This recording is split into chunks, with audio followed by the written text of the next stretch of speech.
Today we have come here to do Hanumana's puja. Sri Hanumana is a great character in our being. And he runs all the way from Swadhisthana to your brain. And he supplies all the necessary guidance we need in our futuristic planning or in our mental activities. He gives us guidance and protection.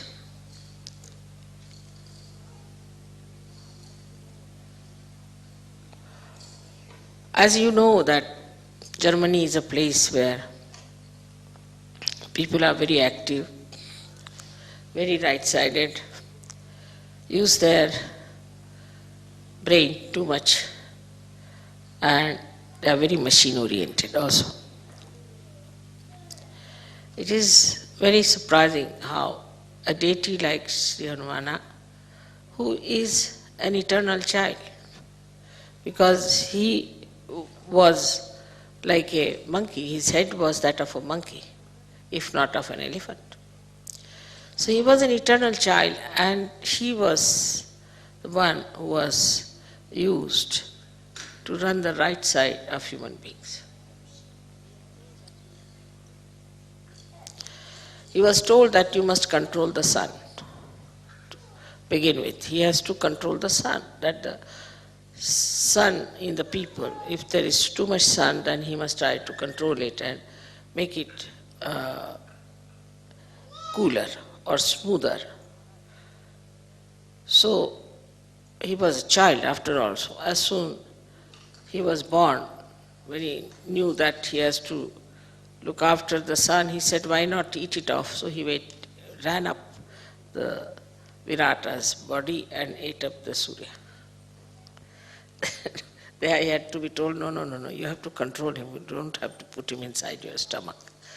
Because he thought that this sun will be controlled better if he has it in his own stomach. So the beauty of his character is that he is a child. And the childlike behavior of Sri Hanumana has to control the right side. If there's a right-sided mother or a right-sided father. Normally, right-sided people don't get children, normally. They're over right-sided, then even they get children, but they're really not liked by the children because they have no time for children. They all the time are very strict with the children, they shout at them, they don't know how to handle the children. Or they are over-indulgent, because they always think that I never got this, so let me give it to the child. So these extreme type of people who are right-sided have got this Hanumana, who is nothing but a child. He is very anxious to do the work of Sri Rama. Now, Sri Rama is a character, I would say, which is full of balance. Absolutely. He is the benevolent king, which Socrates has described. So he needed somebody with him all the time to do the work or to supply him or to help him, like a secretary you can call him. And Sri Hanumana was the one who was created for this purpose. Now, Sri Rama was such a assistant. I mean, you cannot have such a word for him. You can say such a servant of Sri Rama. Even the servants, you see, don't have that much of dedication for their master. You can say like a dog or a horse, but that also doesn't have. such dedication for Sri Rama that by the time he grew up, he got now 9 siddhis, Navadha siddhis. 9 siddhis he got. These siddhis are like this, that he could become big, he could become so heavy that nobody could lift him, he could become so sukshma that nobody could see him, he could become so subtle that nobody could see him. There are 9 siddhis that he got. So a person who has got the right side too much in him, he controls him with these 9 siddhis. Now, how will he control a man who is running very fast in his life? What he does is to control his movement. He makes him in such a way that he has to put down his speed. He makes his feet very heavy. Now he can't do that much. Or he makes his hands very heavy. So the person cannot work very much with his hands.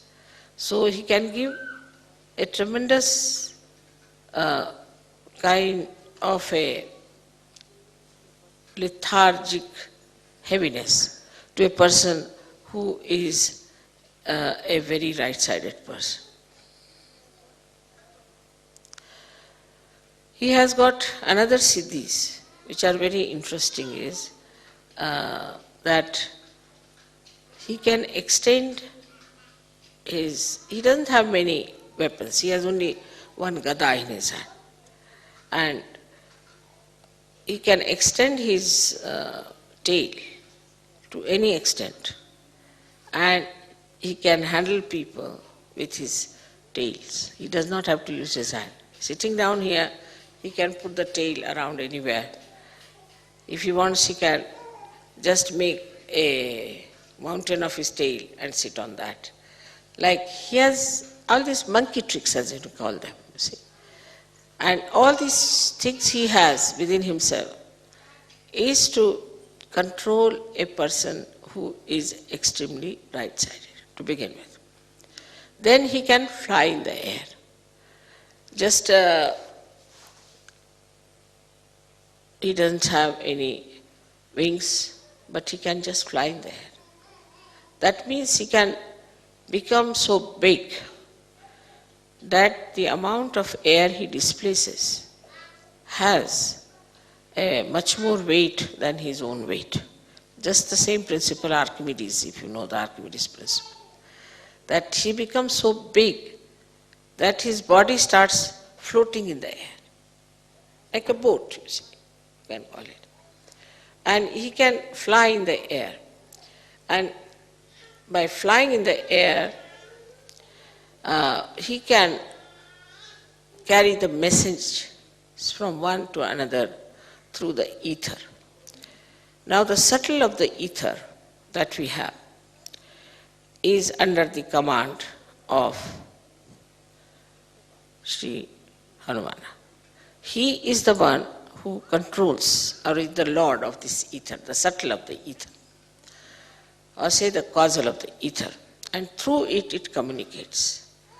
All the communications that you find, like we have within ourselves also ductless glands, which a pituitary is using ductless glands, is through Hanumana's movement. Because he can go into a nirakar, he can go into a formless state. Also the communications, we know for this communication that we have, maybe we can say that we have got a loudspeaker. But we have a television, we have got radios and all those things. Where we catch on to the ether anything is all the blessings of Hanumana and are available to people who are right-sided.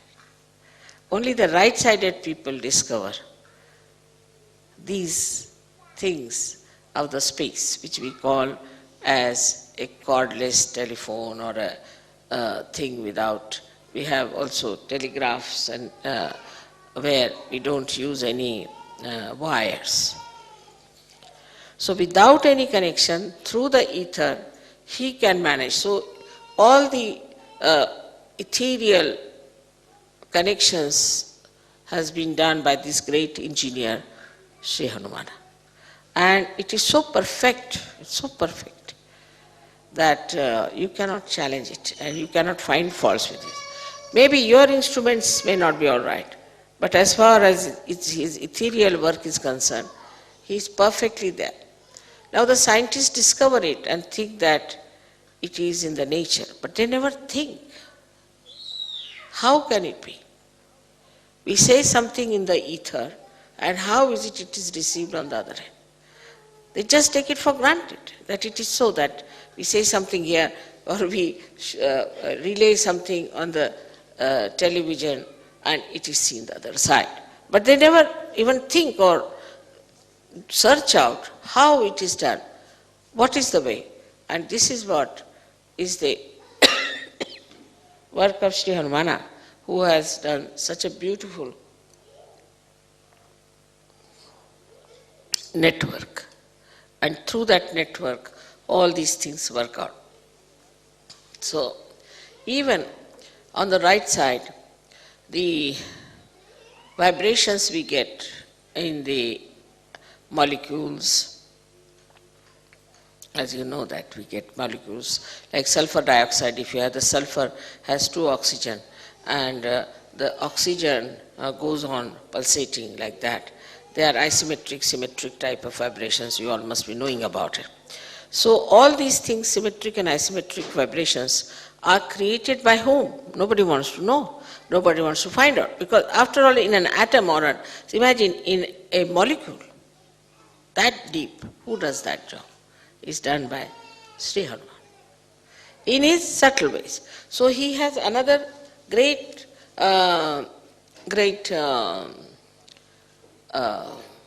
siddhi, which we call as anima. Anima, anu means a molecule, and that means it can enter into a molecule, or renu is the atom. It can enter into molecule or into atom.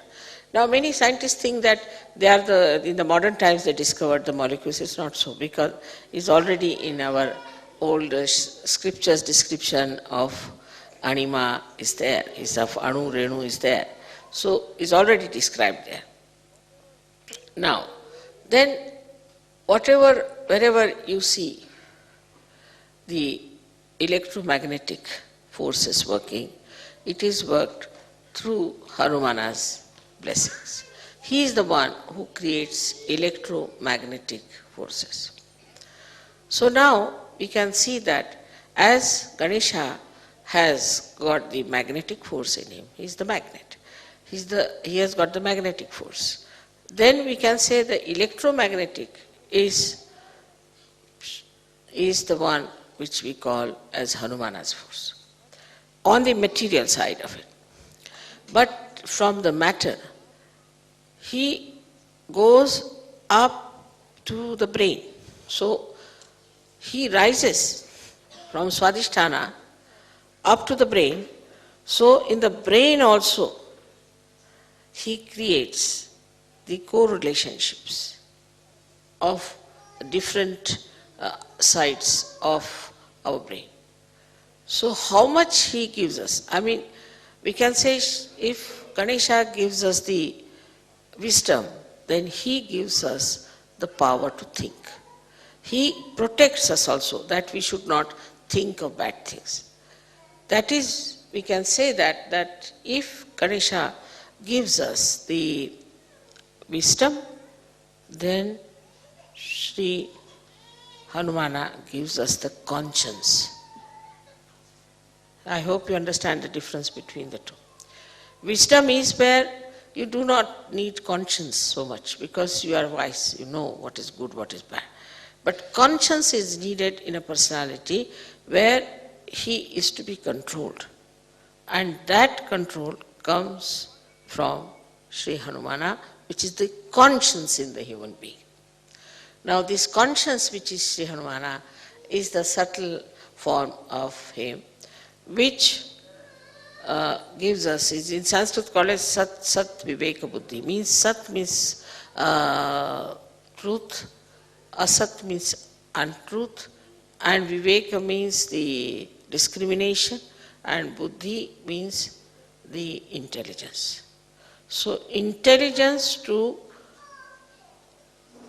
discriminate between the truth and untruth is given to us by Sri Hanumana. In the Sahaja Yoga system, if we say that Ganesha is the one who gives us, he is the Adhyaksha, means he is the, I call him as the chancellor of the university. He is the one who goes on degree to us. Now you have crossed this chakra, that chakra, that chakra. And he helps us to know that what state we are in. So the Ganesha gives us, say, Nirvichar Samadhi, which we can call it as the thoughtless awareness, and Nirvikalpa Samadhi. He gives all that, and also he gives us joy. But the understanding that this is good, this is for our benevolence, mental understanding comes to us from Sri Hanumana. And it's very important for Western people, because it has to be mental, otherwise they won't understand. If it is not mental, they cannot come into abstract. It has to be mental. And so the mental understanding of whether it is good or bad is given to us by Sri Hanumana. Without him, even if you become a saint, you will be, of course, you are a saint and you will enjoy the saintliness. But whether this saintliness is all right if you live on Himalayas, or is all right when you go across to people to give them realization, all this scanning, this Viveka Buddhi, all this scanning, all this discrimination, all this guidance, all this protection is given to us by Sri Hanumana. Germany being a country which is very, very much, I should say, an essence of right side.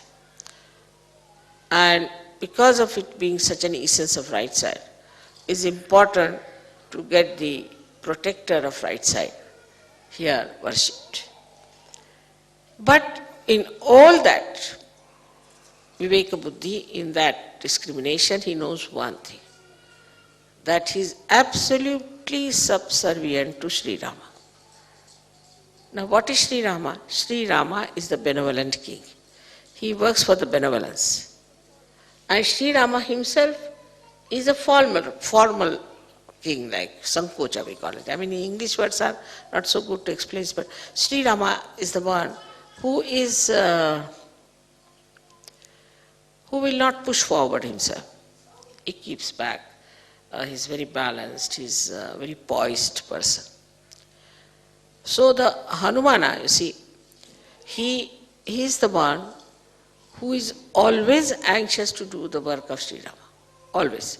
If Sri Rama says, all right, you go and get the, he told him, go and get the Sanjeevani, is the kind of a herb that was needed to bring Lakshmana to life. He went there and he brought the whole mountain with him. Now let her have it. It's like that sort of person. You see, so he brought the, that's childlike behavior of his. And the discrimination in this is that if Sri Rama has asked for, whatever he asked for, I'll do it. So is a relationship of a, I would say like a guru and shishya. But even more than that the shishya is just like a subservient servant, absolutely surrendered to God. Absolutely surrendered to God. And his main theme is surrender. Now see, this surrender itself shows that all those who are right-sided people are surrendered to God, not surrendered to their bosses. Mostly all those right-sided people are very surrendered to their bosses, surrendered to their jobs, sometimes surrendered to their wives also. But they are subservient to wrong people. They have no discretion. You will always find that. They have no discretion. But if you take the help of Hanumana, then he tells you that you have to be surrendered to God Almighty and not to anybody else, or to your guru like Rama. Otherwise, you are not to be surrendered to anybody else, and then you are a free bird and you have all the 9 powers within yourself. Hanumana's whole thing is to antidote your overactivity, to antidote your too much thinking, to antidote your ego. Now, how he finishes the ego of people is very sweetly shown when he burnt the whole of Lanka, is the capital of Ravana, and the way he made fun of him. Because, see, anybody who is egoistical, one must make fun of him, then he is all right. Like first he went and when Ravana saw him, he said, "Who are you?" The monkey. So he just pushed his tail towards him and tickled his nose with his tail. So he is the one who makes fun of egoistical people.